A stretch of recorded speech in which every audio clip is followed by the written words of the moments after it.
بسم اللہ الرحمن الرحیم۔ اردو ریڈیو میں خوش آمدید۔ میں ایک غریب رکشہ ڈرائیور ہوں۔ صبح سویرے رکشہ لے کر رزق کی تلاش میں گھر سے نکلتا ہوں اور گھب اندھیری رات میں واپسی ہوتی ہے۔ ایسے ہی ایک دن ایک سواری کو اس کے گھر میں اتار کر میں اپنے گھر کی طرف جا رہا تھا کہ راستے میں سفید کپڑوں میں ملبوس ایک بزرگ ملے، جنہوں نے رکشہ رکوایا اور مجھے ایک جگہ کا ایڈریس بتانے لگے۔ اس علاقے میں تو دن کی روشنی میں جانے سے ڈر لگتا، کجا کے رات کے اس پہر میں وہاں جاتا، لیکن نہ جانے اس بزرگ کی شخصیت میں ایسا کیا جادو تھا کہ ان کی بات مانے بغیر گزارا نہیں تھا۔ میں نے ان کے بتائے ہوئے ایڈریس پر جانے والی سڑک کی طرف رکشہ موڑا اور اللہ کا نام لے کر رکشہ چلانا شروع کیا۔ ابھی تھوڑا ہی فاصلہ طے کیا تھا کہ اچانک وہ بزرگ بولے کہ رکشہ یہیں روک دو، آگے تمہارے لیے خطرہ ہے۔ میں نے وہی رکشہ روکا، انہیں اتارا اور گھر کی طرف چلا گیا۔ صبح اسی سڑک سے گزرا تو مجھے معلوم ہوا کہ رات گئے وہاں پر کسی کا قتل ہوا تھا۔ میں بہت زیادہ خوفزدہ ہوا اور میں نے اللہ کا شکر ادا بھی کیا کہ جس نے اس بزرگ آدمی کو میرے لیے فرشتہ بنا کر بھیجا۔ وہ تو مجھے بعد میں علم ہوا کہ وہ ایک نیک جن تھا جس نے مجھے عین وقت پر روک دیا، ورنہ۔ میرا نام اشرف ہے اور میں ایک معمولی رکشہ ڈرائیور ہوں۔ میرے 4 بچے ہیں اور اتنی مہنگائی میں جہاں گھر کا کچن چلانا مشکل ہو رہا ہے، وہیں بچوں کی فیسیں دینا بھی ہم جیسے غریبوں کی پانچ سے دور ہو رہا ہے۔ میں بمشکل بچوں کو پڑھا رہا ہوں کیونکہ میں خود پڑھا لکھا نہیں، اس لیے مجھے شوق ہے کہ میرے بچے ضرور پڑھ لکھ جائیں اور معاشرے میں ان کا بھی اونچا مقام ہو۔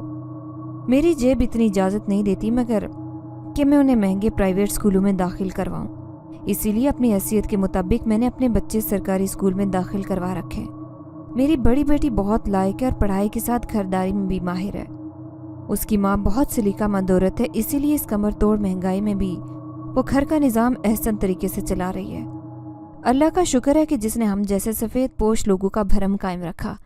ہمیشہ کی طرح آج بھی میں صبح سویرے رکشہ لے کر نکلا تھا اور شام کے اندھیرے پھیل رہے تھے۔ اب سردیوں کی شامیں ویسے بھی بہت اندھیری ہوا کرتی ہیں۔ میں کافی دیر سے سواری کے انتظار میں کھڑا تھا لیکن کوئی سواری نہیں مل رہی تھی۔ میری کوشش تھی کہ ایک آدھ اور مسافر کو منزل پر پہنچا کر پھر ہی اپنے گھر کا رخ کروں، لیکن شاید آج اتنے ہی پیسے کمانا قسمت میں لکھے تھے۔ میں نے اللہ کا نام لے کر رکشہ اپنے گھر کی طرف جانے والی سڑک پر ڈال دیا۔ ابھی عشاء کی اذان ہوتے ہی کچھ وقت گزرا تھا کہ مجھے ایک سواری مل گئی۔ سفید کپڑوں میں ملبوس ایک بزرگ آدمی نے رکشہ رکوایا اور آگے بیٹھ گیا۔ میں نے پوچھا، کہاں جانا ہے بزرگوں؟ تو پہلے انہوں نے کہا کہ جہاں میرا اللہ لے جائے۔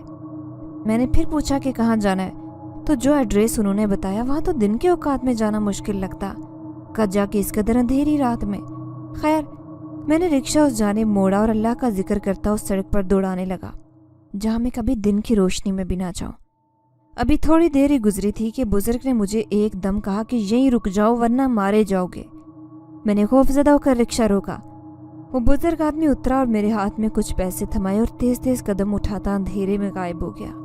میں نے فوراً رکشہ سٹارٹ کیا اور جتنی سپیڈ سے چلا سکتا تھا چلایا۔ گھر پہنچا تو پسینے میں شرابور دیکھ کر بیوی نے پوچھا کہ کیا ہوا ہے۔ اب اس کو کیا بتاتا کہ ڈر کے مارے یہ حالت ہوئی ہے، اسی لیے چپ رہا اور بس اتنا کہا کہ کھانا لا دے، بھوک لگی ہے۔